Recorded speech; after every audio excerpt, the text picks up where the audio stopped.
Saúdo com a paz do Senhor. Uma igreja fiel à pregação do Evangelho. Esta é a lição número 3 da classe de adultos do dia 20 de julho. Dia que a Escola Bíblica Dominical completa 245 anos. Textuário. E quando Pedro viu isto, disse ao povo: Varões israelitas, por que vós maravilhais disto? Ou por que olhais tanto para nós, como se por nossa própria virtude ou santidade fizéssemos andar este homem? Atos capítulo 3, versículo 12.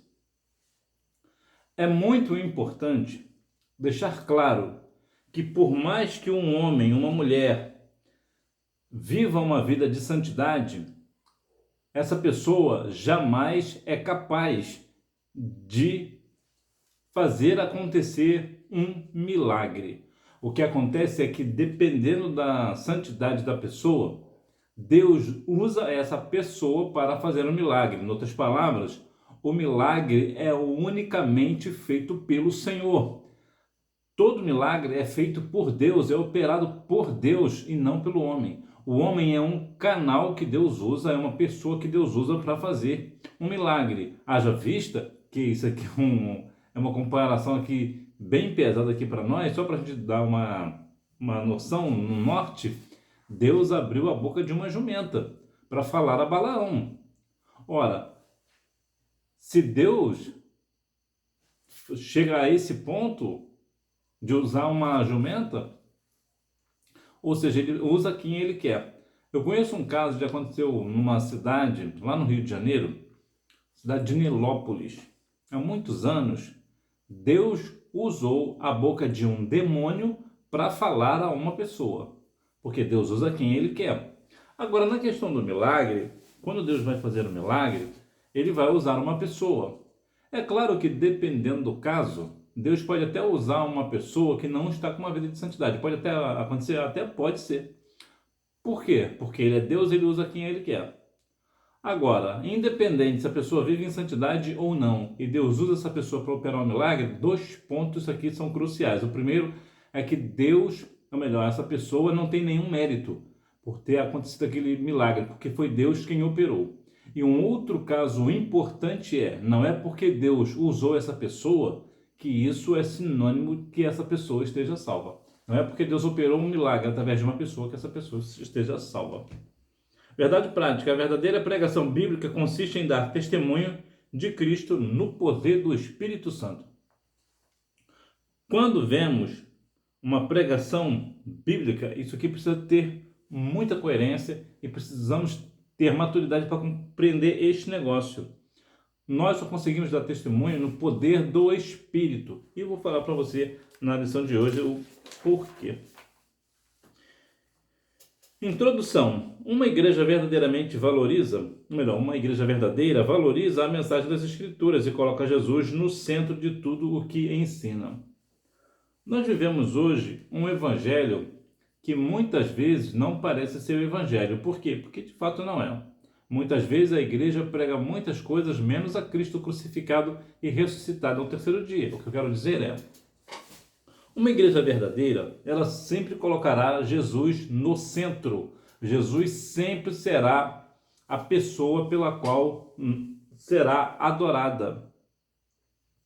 Por que isso? Porque, veja bem, muitas vezes as igrejas colocam... Eu lembro até de um caso, e talvez você também tenha visto já há algum tempo, né, que uma cantora evangélica, muito renomada no meio cristão, ela colocou uma pessoa e reverenciou essa outra cantora dentro da igreja.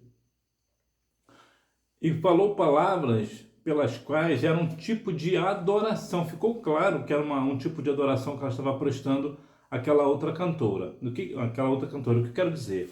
Muitas vezes na igreja as pessoas estão colocando outras pessoas no centro. Mas isso é o quê? Isso é um símbolo, é um sinônimo, é uma prática, algo que mostra verdadeiramente que essa igreja não é uma igreja verdadeira.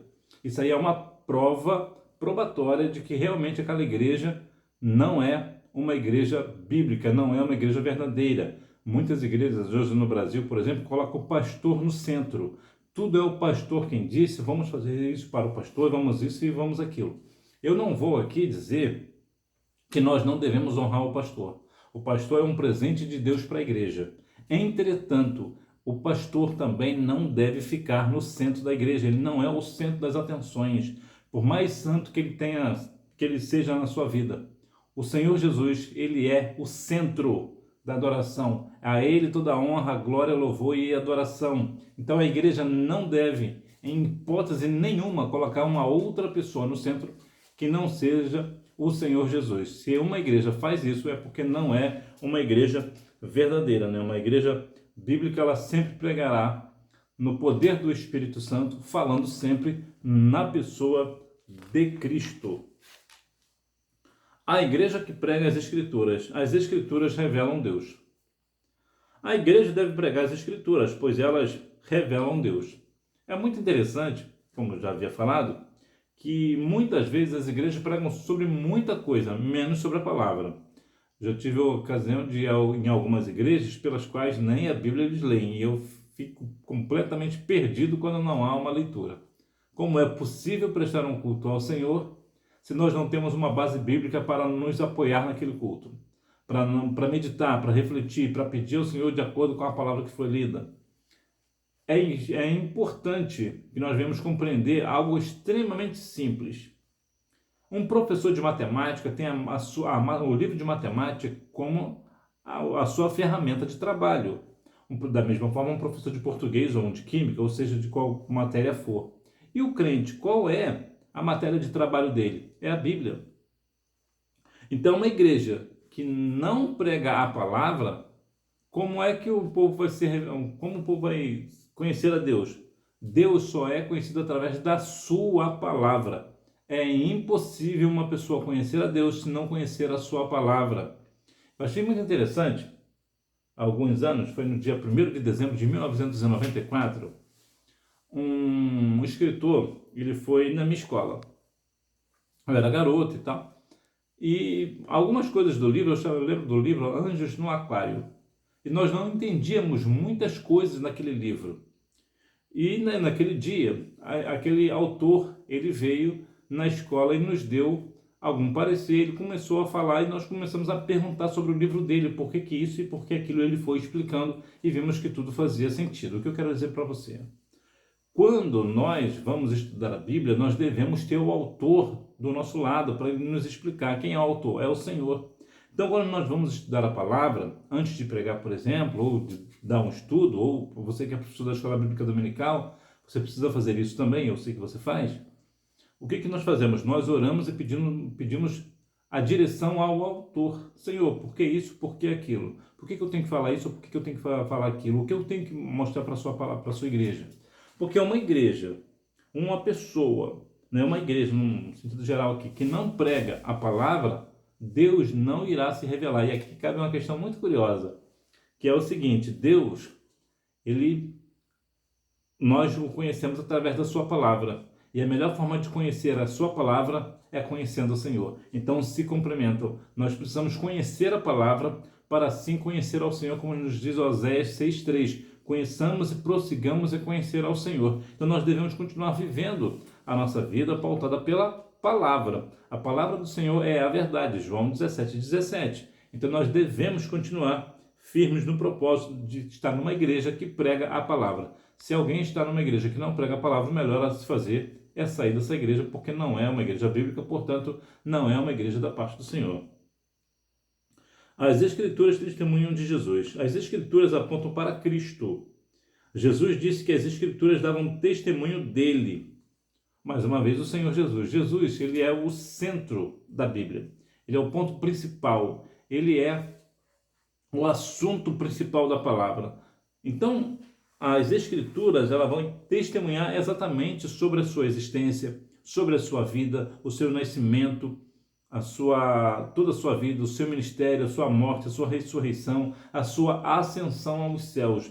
Então a Bíblia, ela faz o quê? Ela testemunha de Cristo, e o próprio Cristo vai dizer que as Escrituras dão testemunho dele. Então o que nós temos que fazer? Nós devemos continuar pregando a palavra, falando do amor do Senhor Jesus. Nós devemos falar de Jesus, porque Jesus é o assunto central da palavra e as Escrituras testemunham acerca de Cristo.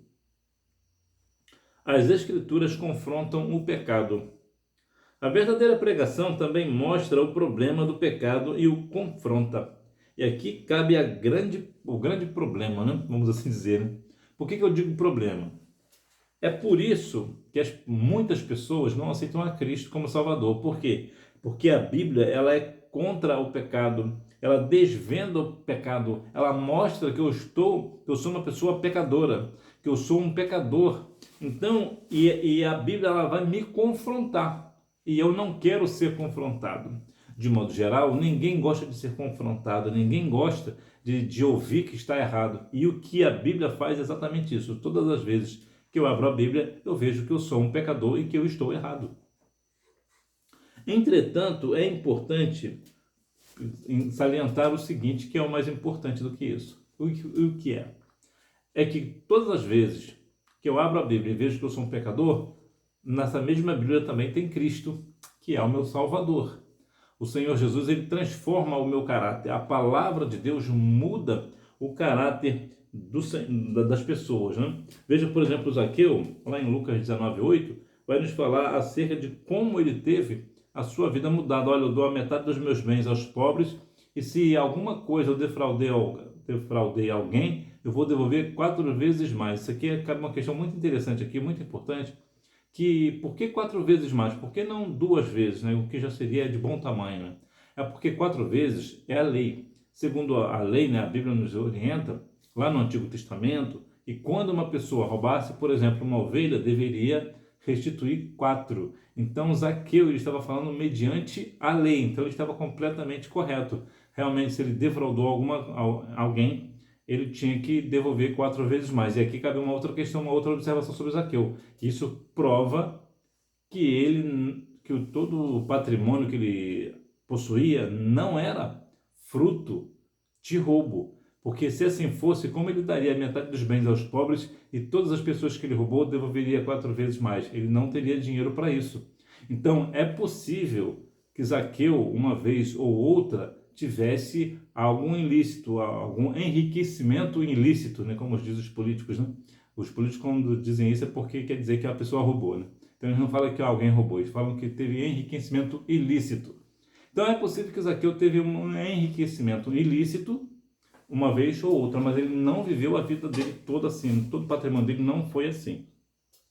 E um outro exemplo também foi de Saulo, né? Lá em Atos capítulo 9, versículo 15, vai nos dar uma direção ali que o Senhor mudou e mostrou que Saulo era um vaso valoroso. Mas como era Saulo anteriormente, né? Saulo, ele vivia uma vida que muitas vezes estava uma vida de pecado. Por que estava em pecado? Porque na memória dele, no coração dele, ele achava que estava fazendo certo, perseguindo os cristãos. Por quê? Porque ele era zeloso da lei, ele achava que realmente os cristãos eram pessoas que estavam confrontando a Deus, estavam fazendo zombaria do Senhor. Então ele estava em pecado, porque ele estava pecando. Mas depois ele compreendeu e fez o quê? Ele fez o que foi para o Senhor, né? Um vaso escolhido do Senhor.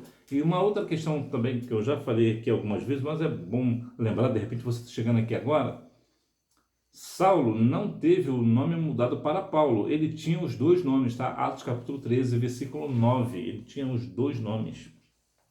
Sinopse: a Igreja Bíblica fundamenta a sua pregação nas Escrituras, que revelam Deus e testemunham de Jesus Cristo.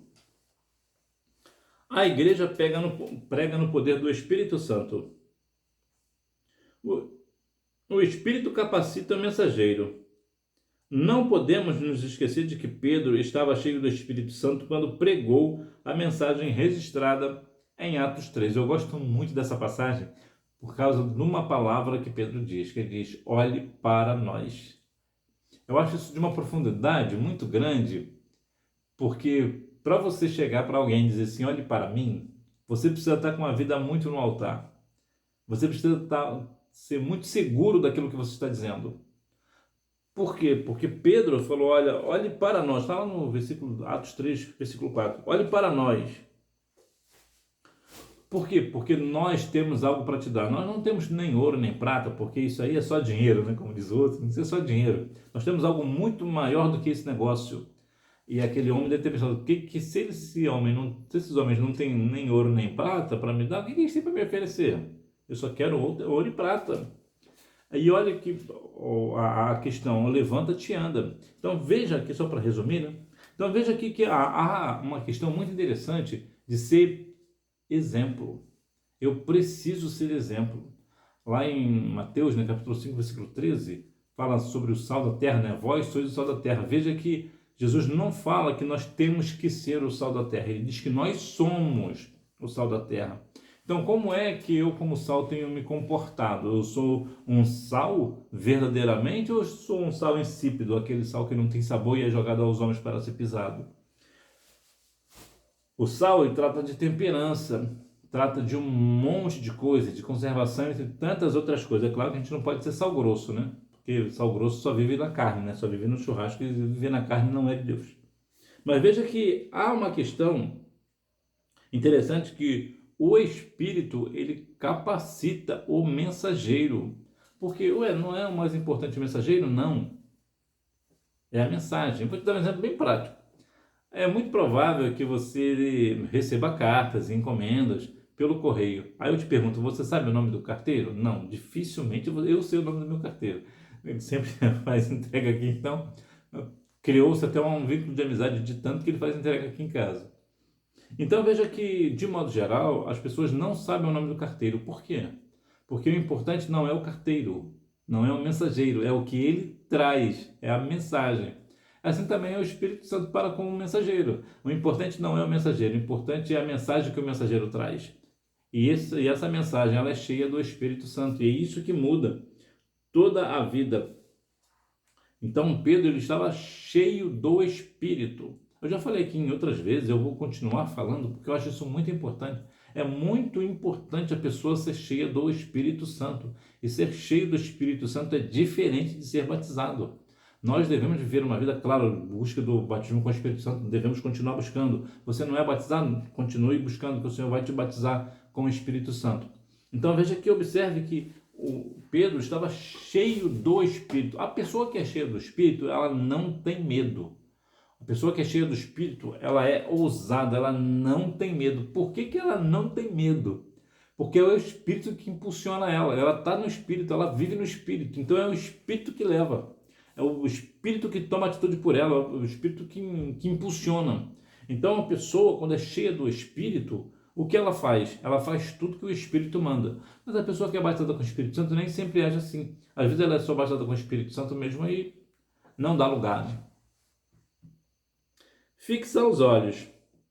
Essa mesma expressão também é usada para descrever o apóstolo Paulo, cheio do Espírito Santo, quando olhou fixamente para um homem paralítico na cidade de Listra e o curou. Olhar nos olhos é algo de ter autoridade, é ser verdadeiro. Geralmente, eu sei que hoje é um pouco diferente, mas geralmente a pessoa, para olhar no seu olho, ela é uma pessoa verdadeira. Dificilmente uma pessoa que está fingindo consegue olhar no olho. Eu conheço algumas pessoas que é fácil de você ver como ela está mentindo. Por quê? Porque não consegue manter o contato visual. É claro que existem algumas questões que não é possível, ou às vezes até é possível, mas a pessoa por alguma razão está tímida por alguma razão e tal, isso não quer dizer que ela é mentirosa. Mas é porque eu conheço a índole da pessoa. Então sempre, e ela tem essa pessoa, ela tem essa caguete que fala, né? Quando ela está mentindo, ela não olha no olho. Então, é claro que eu sei que hoje existem pessoas que mentem olhando no fundo do seu olho, não tenha dúvida disso. Mas aqui o ponto é, Paulo era cheio do Espírito Santo, olhava no olho, era verdadeiro, era uma pessoa autêntica. E quantas vezes hoje, no seio da igreja, tem pessoas que às vezes nem olham para você, não conseguem nem te olhar. Por quê? Porque não é uma pessoa verdadeira com você. Às vezes até fala com você, conversa com você, mas na verdade está só misericórdia, né? Então nós devemos ter essa autenticidade, fixar os olhos, olhar bem dentro do olho. E eu tenho muito isso para mim, né? Eu tenho sempre esse hábito de olhar no olho. Isso porque minha mãe, quando eu era garota, ela falava muito isso, olha, não olhar no olho das pessoas é uma falta de respeito. Então eu tive uma educação um pouco mais firme, diferente do que está acontecendo hoje, com essa geração de hoje. Então eu sempre acostumei a olhar no olho. É muito difícil eu conversar com uma pessoa e não olhar no olho. A não sei se tiver alguma coisa assim que está me incomodando ou algo que eu não estou afim de estar ali por alguma razão. Mas geralmente eu sempre olho no olho. Por quê? Porque é o meu jeito de demonstrar que eu sou verdadeiro e também o hábito que eu peguei da minha mãe, né? Minha mãe tem sempre essa questão também de olhar no olho. Até hoje ela olha muito no olho. Então nós devemos viver uma vida assim, verdadeira, ter olho no olho, né? O Espírito glorificará Jesus. Jesus disse que o Espírito Santo o glorificaria.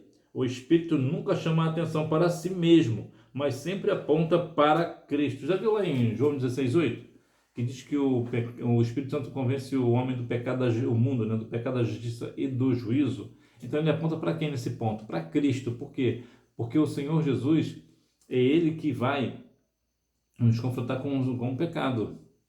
Nós olhamos para a cruz e entendemos que tudo aquilo que eu não falo, que eu faço, que não acerta a vontade de Cristo, é pecado. Então o Espírito Santo ele não toma a glória para ele. O Espírito Santo sempre aponta para Cristo. Ele sempre vai glorificar o Filho, sempre. O Espírito Santo vai sempre glorificar o Filho. E isso é tão interessante que quando nós vemos que o Espírito Santo convence o mundo do pecado, então se eu sou convencido do pecado, eu vou olhar para um Salvador, né? Porque vai ter a justiça e o juízo, então o Espírito Santo está apontando para eu aceitar a Cristo. Então veja que o Espírito Santo ele vai sempre apontar, vai sempre glorificar o Filho. Sinopse: a igreja que prega no poder do Espírito tem mensageiros capacitados, mensagens inspiradas pelo Espírito Santo e glorifica a Cristo. A igreja que prega a esperança vindoura alerta a uma sociedade indiferente e insensível. O apóstolo Pedro já havia exortado os seus ouvintes na sua primeira pregação a salvarem-se daquela geração perversa. Veja que naquela época já se falava da geração perversa.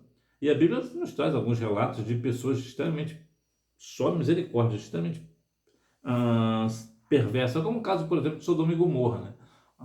Ali, a cidade ali, as pessoas eram extremamente ímpias, eram completamente cruéis. Também a cidade de Nínive também era um povo bem cruel. O povo samaritano também não era uma flor que se cheirasse, né? Eram pessoas bem cruéis também. Por isso a passagem da parábola do samaritano, né? Porque na verdade aquilo ali foi uma exceção, porque na verdade o povo samaritano era um povo muito ruim, muito perverso. Então vejo que naquela época já existia essa geração perversa e até hoje também. Por quê? Porque a geração é uma geração insensível às coisas da parte de Deus. Não é diferente hoje. Hoje, se nós observarmos bem, a geração está muito mais perversa do que lá no tempo de Pedro. Está muito pior. Nós somos uma geração que vemos que as pessoas estão muito insensíveis à causa de Deus.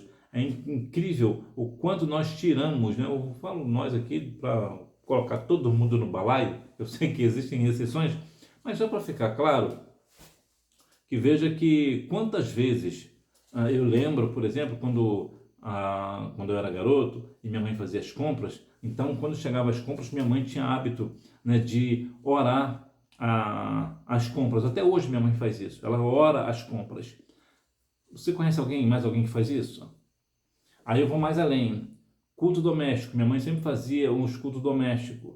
Então nós estávamos sempre ali. Eu confesso que eu não gostava. Por que eu não gostava? Porque no culto doméstico, quando eu era criança, não tinha essa questão de ter a tia, né, da escolinha, não tinha os amiguinhos. Então eu achava meio chato o culto doméstico. Então hoje, você vê, são muito poucas as casas que se fazem culto doméstico. Então, o que eu quero dizer? O cristão em si já tirou Deus do meio? Imagine o mundo. Se nós que somos da fé, que muitas vezes nós estamos, não, Senhor, hoje não, hoje eu vou fazer isso, eu vou fazer aquilo. Eu vou te dar um exemplo mais prático. E isso vai de pessoa para pessoa. Por exemplo, antigamente, quando alguém fazia uma festa, um crente fazia festa, não existia bebida alcoólica de maneira nenhuma. E como é que é hoje? Não, hoje eu vou fazer uma festinha lá da minha filha, né? Aí eu tenho o meu irmão que bebe, a minha irmã, a minha prima, eu vou deixar um lugarzinho lá, separado para eles, tomar uma cervejinha deles. Ou seja, se nós não estamos dando glórias a Deus, porque isso é uma forma de dar glórias a Deus, né? Quando você vai fazer um trabalho, independente de quem esteja, você não deixa entrar algo errado na sua casa, uma bebida alcoólica, por exemplo, você está glorificando a Deus. Então veja que é uma questão, existem também algumas questões específicas, né? Existem situações pelas quais você pode fazer uma festa, por exemplo, alguém trazer de fora e você não vê, também aconteceu inclusive comigo uma vez. Eu estava na minha casa, fizemos uma festa boa, num noivado e tudo, e uma pessoa entrou bebendo cerveja e ninguém da casa viu. Então, depois, no dia seguinte que eu fui ver. Então, tenho culpa disso? Não, não tenho culpa. Não foi a minha vontade. Não foi com a minha autorização. Então, veja que nós fazemos o quê? Nós sempre damos um jeitinho, igual essa questão, né? Está entrando agora o mês de junho, aí tem essa questão da festa junina, né? Ah, não, lá na igreja vai fazer uma festinha junina. Festa junina dentro da igreja? Dentro da casa do crente? Ah, não, é que meu filhinho de 5 anos, 6 anos está indo para a escola e agora eu tenho que mandar ele porque ele está numa festinha junina agora, lá na escolinha, então eu tenho que mandar para ele. Eu duvido uma pessoa da antiga fazer isso, eu duvido. Não tinha esse negócio de fazer festa junina na escolinha. A escola que eu digo é escola secular. Vai estudar e mandava, às vezes eu mandava até carta, ó, meu filho, minha filha não está disponível para a festa junina. Por quê? Porque sabíamos que isso não é da parte de Deus, esse negócio de festa junina. E hoje nós também sabemos. Mas o que nós fazemos? Nós mandamos os nossos filhos, os nossos sobrinhos para a escola todo fantasiado de festa caipira, porque lá na escola vai ter uma festinha caipira, meu filho e minha filha vai lá porque isso vale ponto para a prova. Faça-me favor, né? Não dá. Então veja que isso é o quê? Isso é uma geração perversa. É uma geração que, na verdade, nesse caso das crianças, né, inclusive, está levando a criança para o mau caminho, para o caminho da idolatria. Então observe que isso é um assunto muito, muito sério, é uma questão que parece que não é nada, mas é uma profanação ao nome do Senhor. E quem está fazendo isso? O crente.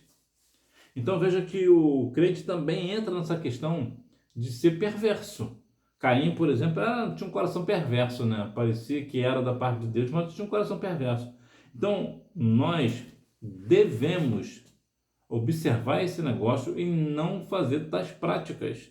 Se é festa junina, ainda que meu filho seja, minha filha, meu sobrinho, minha sobrinha seja reprovada, mas ela não vai dançar a festa de quadrilha na escola, porque isso afronta a santidade de Deus.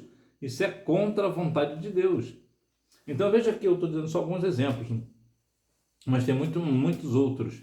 Então nós, como somos da fé, nós devemos dar honras ao Senhor e nós devemos nos salvar, né, dessa geração perversa que aí está. A promessa da segunda vinda. A igreja, portanto, tem uma mensagem de esperança para aqueles que estão sem esperança. É uma realidade que no tempo de Deus se cumprirá. A promessa da segunda vinda. Jesus virá. O mundo querendo ou não, Jesus virá. O mundo preparado ou não, Jesus virá. O mundo, eu, não acreditando em Jesus, não acreditando na volta, ele voltará. Isso é uma verdade incontestável, ainda que o mundo não aceite, ainda que o mundo não queira, ainda que eu não queira, ainda que até em alguns casos, né, já vi o pastor falar que Jesus não voltará para arrebatar a igreja, porque a igreja não será arrebatada, já ouvi isso também de pastor. Mas é uma verdade absoluta, é absoluta. Você pode até duvidar que 2 mais 2 são 4, você até pode duvidar, mas você não deve de maneira nenhuma duvidar que haverá o arrebatamento. E isso aqui é um ponto da igreja também. A igreja precisa falar dessa mensagem do futuro, da escatologia. Olha, nós glorificamos o nome do Senhor, mas um dia ele virá buscar a sua igreja e nós devemos viver uma vida de santidade para nós entrarmos nas mansões celestiais pelas portas. Nós devemos estar aqui na vontade do Senhor, na presença santa do Senhor. Por quê? Porque nós temos a promessa da segunda vida. Jesus disse que ele virá, então ele certamente virá. E não duvide no seu coração. Eu sei que às vezes, por situações adversas, por tantas coisas, situações, portas que se fecham, pessoas que vão embora. Nós muitas vezes até duvidamos: será que o Senhor é mesmo comigo? Será que o Senhor realmente voltará? Será que realmente o Evangelho é a verdade? Sim, o Evangelho é a verdade. Sim, Jesus voltará. Sim, Deus é contigo. Mas existem situações, veja por exemplo Jó, passou um grande tormento na vida. Jó, depois de Jesus, foi a pessoa que mais sofreu na Bíblia, mas ele permaneceu firme. Por quê? Porque Jó 19:25 nos orienta que eu sei que o meu Redentor vive e por fim ele se levantará. Jó tinha toda essa fé no Senhor, porque ele sabia da verdade, ele conhecia a verdade. E nós também conhecemos a verdade. Qual é a verdade? A verdade é Cristo, a verdade é a sua palavra, a verdade é o Espírito Santo, Deus é a verdade. Então nós temos a verdade do nosso lado. Ainda que você esteja por alguma razão passando por uma situação difícil, um deserto da vida que de vez em quando nós passamos por lá, nós precisamos compreender que o Senhor não vai nos desamparar. Nós devemos estar firmes na promessa que a igreja será arrebatada e nós subiremos juntos. Sinopse: a igreja que prega a esperança vindoura alerta uma sociedade indiferente à realidade espiritual, proclamando a promessa da segunda vinda de Cristo. Conclusão: Pedro, mesmo sendo um simples pescador com uma gramática e conhecimentos limitados, sabia expor com maestria as escrituras sagradas. Eu quero te chamar a atenção por uma questão, já que você ficou aqui comigo até agora. Olha que interessante. Nós temos pelo menos aí uns 17 apóstolos, não? Se a gente for contar todo mundo, dá uns 17. Mas, por base, nós temos 12, né? Desses 12, existiam dois que eram completamente diferentes: Pedro e Paulo. Paulo, ele tinha textos chamuscados, eram textos completamente complexos. Por quê? Porque Paulo, melhor dizendo, Paulo, ele tinha muito conhecimento de lei, disso e daquilo. Então ele falava com muita profundidade. Então ele era os textos muito complexos de se entender. E até hoje, né, muitas pessoas se perdem em muitos textos bíblicos de Paulo, porque realmente ele tinha um conhecimento muito profundo das Escrituras, da parte do Senhor. Então ele, mesmo assim, cheio do Espírito Santo, ele colocava como? A palavra de uma forma, pregava com firmeza, cheio do Espírito Santo. Por outro lado, nós temos Pedro, que também era apóstolo, mas diferente de Paulo, ele não tinha textos chamuscados. Ele tinha uma certa dificuldade nas questões da gramática. A gramática dele era uma gramática pobre, vamos assim dizer, né? Era uma gramática pobre. Pedro era uma pessoa simples, não entendia muita coisa, era só um pescador, mas mesmo assim ele também colocava muito bem a palavra. E por que isso? Com pessoas diferentes com o mesmo resultado?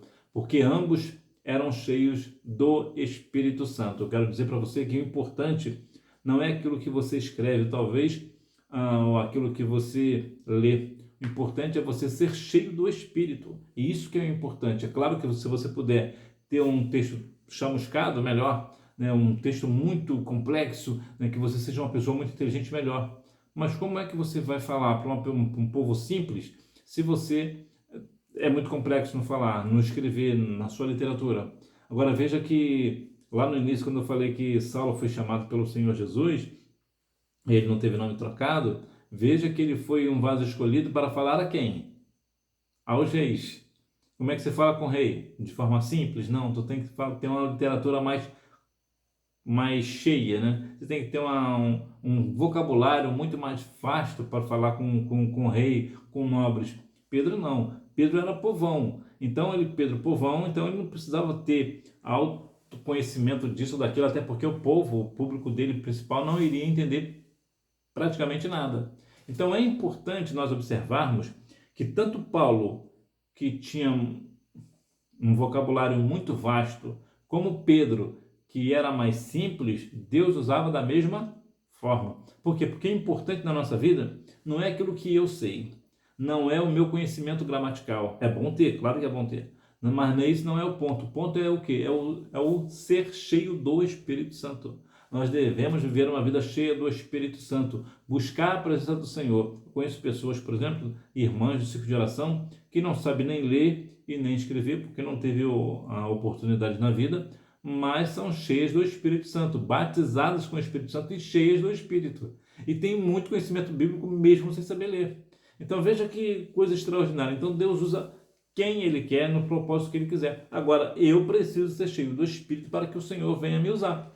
Como é que eu vou ser cheio do Espírito? Ser obediente a pai e mãe, obedecer a palavra do Senhor, obedecer a Cristo, obedecer à minha liderança, desde que, claro, essa liderança esteja de acordo com a palavra. Se não estiver de acordo com a palavra, você não tem obrigação e não deve obedecer uma palavra, uma pessoa que não está na palavra, principalmente se ele for teu pastor, o teu líder, o teu professor de escola dominical, um negócio que é sério.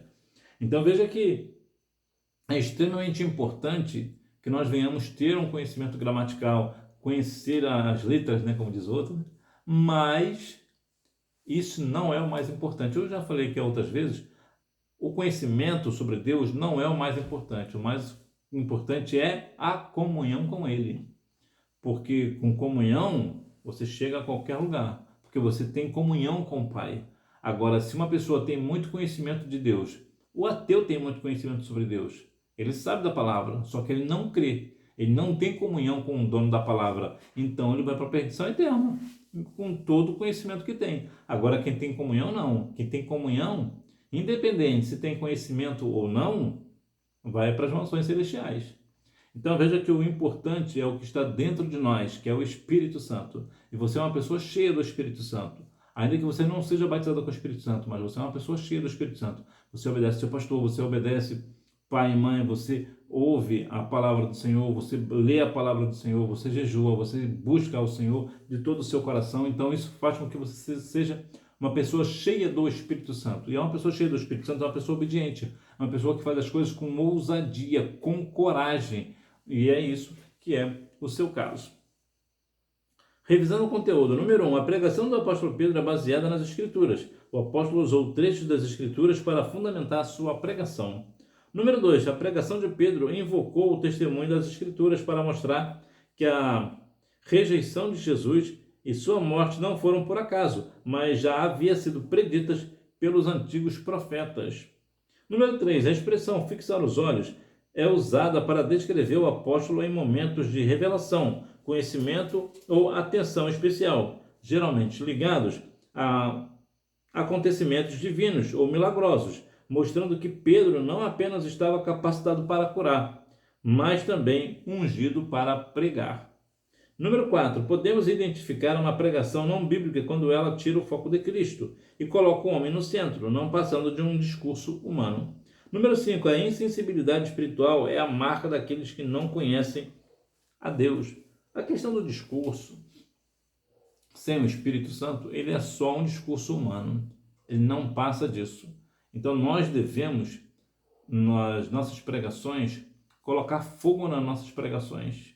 Ou no nosso sermão, né? Botar fogo no nosso sermão ou jogar o nosso sermão no fogo. Nós devemos estar sempre falando através do Espírito Santo. Nós devemos estar sempre sensíveis ao Espírito Santo e não ser como essa geração perversa que não tem nenhuma sensibilidade ao Espírito Santo, não tem nenhuma sensibilidade às coisas espirituais, não tem nenhuma sensibilidade para com Deus.